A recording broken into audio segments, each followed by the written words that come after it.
Okay, we're back for another incredible episode for another cybersecurity talk. Hi, Harsha. How are you? Hi Satish, I'm good, thank you. How are you? Good. This is officially June now.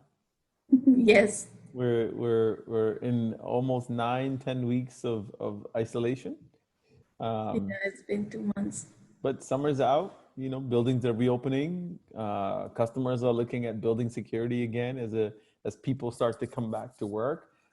So today we thought we'll talk about what is some of the financial business impact that is independent of the security department impact, right? We talks about intrusion and impact to intrusion and technology, but like if you're a business owner and you have a building, if you're a property manager or an investor, what are some of the business issues that come out of not focusing on cybersecurity? And so that's our topic today. Hopefully you guys will enjoy it. So let's kick it off. First question is, what are some of the business impacts that sometimes that are not focused? Yes, for building owners, it's a trade-off between technology value and risk. So some of the impacts that we see are financial impact, physical safety, and brand damage. So consider like you arrive at the office, tap your ID card, call an elevator, and go directly to your floor.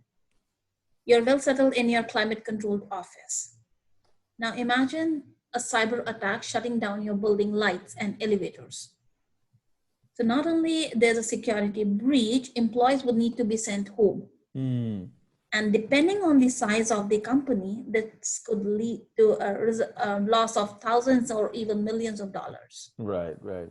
So when it comes to financial implication, there's a direct implication we see. Like there's a cost associated with system repair, a retrofit cost, loss of record data, or there's an IP loss. In some cases, there could be a construction or a redevelopment or a decommissioning cost, and then legal and other investigation cost. Right, right. Which is something we don't actually plan on, Yes. And the second thing we see, physical security of tenants and occupants is a major concern. Right. So I'll share one incident. So back in 2011, a hacker was sentenced to 9 years in prison because of the cyber attack that he caused in a hospital. 9 years. Wow. Yes. So the hacker was controlling both the air and the heating system in the hospital from a remote location. Oh, The wow. hospital HVAC system was altered, and that impacted patient safety. Not only the patient safety was at risk, it also posed risk on drugs and other medical supplies Of that course. are very vulnerable to temperature change. Right. The other thing that we see is brand damage, because incidents like building evacuation or in a data center, if there's a cyber attack that alters temperature and cause a huge data loss, so it all attracts brand damage. There's a huge implication that we see, like when there's a security breach of customer information in banking or retail, Right. it affects sales and profits. The Yeah. same thing is applicable on buildings. So cyber attack on buildings could reduce property values, huge implication on assets. If there's a asset damage, asset management is impacted, your leasing is impacted. So we see financial, physical security, and brand damage as one of the top risks.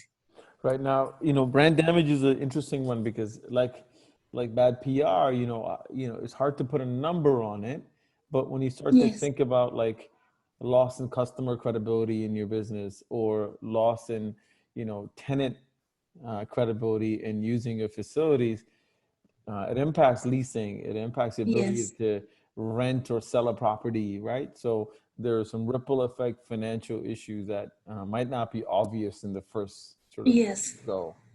Yeah, we cannot tie a number to these, but yes, they have huge financial implications. Right. So, when we are working with clients, we sort of map out this ripple effect, not to scare them, but more to say, hey, here are the pieces that need to be part of your strategic thinking, right? Mm. And it doesn't mean you have to create a plan for it immediately, but it's to be conscious that as companies, go back to opening up their doors and are thinking about, health and safety of their employees or tenants, that is equally important to know that this is when people with bad intentions are going to be looking for distracted opportunities, where you're so focused on making sure you're wiping things down and you're keeping everything sanitary and clean, that you might not be focused on the need to upgrade your passwords, or working with a third party vendor on the software update that's a month old because we were all in COVID Yes. lockdown. Yes. Yeah. So what we suggest is any retrofit solutions or upgrades or to automate older assets, because we are in lockdown for like 2 months, close to 2 months. So older assets that in any upgrade, we need to make sure that cyber risk has been considered and mitigated to the extent possible. Right. The other thing that we see is to identify and understand your assets. Like when people are coming back, we need to understand people, premises, product, IP, and brand. Also, the first thing that should be on top of the list, test the cyber and physical vulnerabilities of each asset. Right.